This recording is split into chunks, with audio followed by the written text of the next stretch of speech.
बेहतरीन ॻाल्हायो अली अहमद गाहो साहब ऐं हक़ीक़ी जेके से ॻाल्हियूं ॿुधायूं हिकिड़ी सुठे इंसान जी इहा ई निशानी आहे त हू जेका ॻाल्हि करे पंहिंजनि खे बि चए त उहा सची ॻाल्हि करे, उहा हक़ीक़त करे।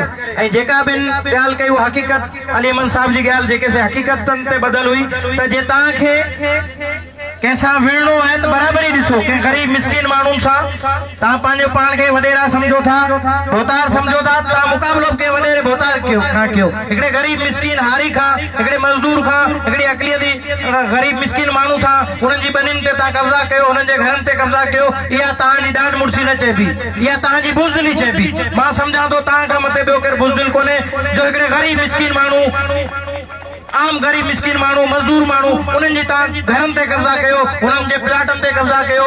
या ता जी वाकई वडे में वडी बेशर्माई है, वडे में वडी बेगरताई है। मां साईं अली अहमद जे इन गाल सा बिल्कुल मुत्तफिक आया ऐं साईं तमाम या एकड़ी सच्ची गाल कही है ऐं खरी गाल कही है त इहा ही सबनी मानुन जी, सबनी भोतारन जी, सबनी वडेरन जी तर जे चंगन मानुन जी, चंगन जमींदारन जी इहा ही सोच हुजे त बाबा गरीब मिस्किन मानुन सा जुल्म करण बजाय उनन जी जमीनन ते कब्जा करण बजाय असा उनन जी हिफाजत कयूं, असा जी उनन जे नंगन जी हिफाजत कयूं, उनन जे दंगन जी हिफाजत कयूं, उनन जे बच्चन जी हिफाजत कयूं। ये ना है असा उनन जी इज्जतन में हथ विझूं, उनन जे घरन ते कब्जा कयूं, उनन जी बरिन ते कब्जा कयूं। या ता जी इंसानियत न चेबी, या ता हैवानियत चेबी, हैवानियत का ता मते आयो।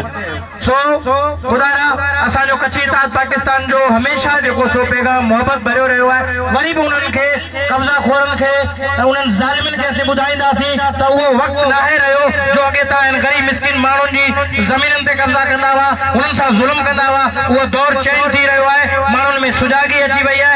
ही जदीद दौर है, इन में तहां सा मुकाबलो करण जे लाइ गरीब मिस्किन मानुन में शऊर जी जरूरत है। वो शऊर, वो जागरता देण जे लाइ अज असी पूरे पाकिस्तान में हलूं पिया, पूरी सिंध में गोट गोट घर घर मानुन का मिलूं पिया।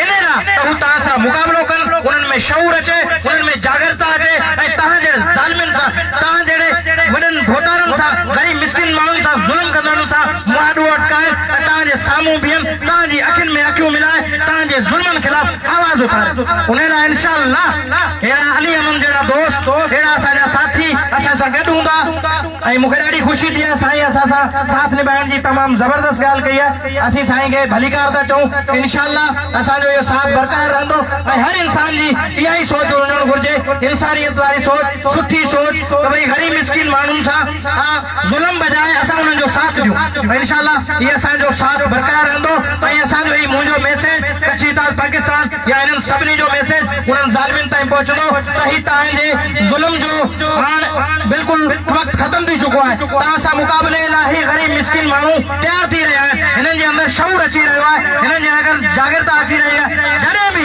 यादि रखिजो गरीब मिस्किन माण्हू जॾहिं बि जाॻियो तव्हांजे ही ज़ुल्म जूं माड़ियूं दाहे पट करे छॾींदो, तव्हांजा ही ज़ुल्म ख़तम थी वेंदा, तव्हांजो अंत थी वेंदो ऐं अंत हिन गरीब मिस्किन माण्हुनि सां जे उथण सां थींदो। यादि रखो ज़ालिम जेके आहिनि तमामु थोरा आहिनि, ज़ालिम जेके आहिनि तमामु थोरा आहिनि, असीं गरीब मिस्किन माण्हू जेके से तमामु घणा आहियूं। पर छा आहे त उहे ज़ालिम जेके आहिनि पाण में मुतहद आहिनि, उहे ज़ालिम पाण में मुतहद आहिनि, हिक ॿिए सां गॾु आहिनि। असीं गरीब मिस्किन माण्हू छड़ो हिकिड़े खां ज़ुल्म थिए थो त ॿियो वेही ॾिसी तमाशो ॾिसे थो।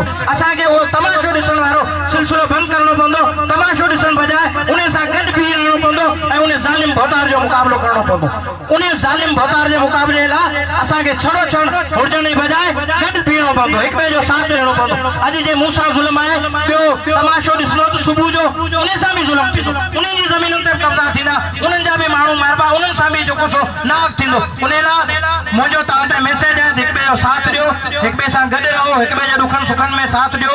इंसानियत नाते कंहिं मज़हबी कंहिं ज़ाती मुतबेद खां अलावा हिक ॿिए जो साथ ॾियो। इंसानियत नाते इंशाअल्लाह असांजो ही साथ बरक़रार रहंदो ऐं ईअं ई ज़ालिमनि ऐं हिननि ग़रीबनि सां ज़ुल्म कंदड़नि जे ख़िलाफ़ असांजो इहा आवाज़ भरपूर उथंदो रहंदो ऐं हिक ॿिए सां साथ बरक़रार रहंदो। पाकिस्तान ज़िंदाबाद, कच्ची ताज पाकिस्तान ज़िंदाबाद।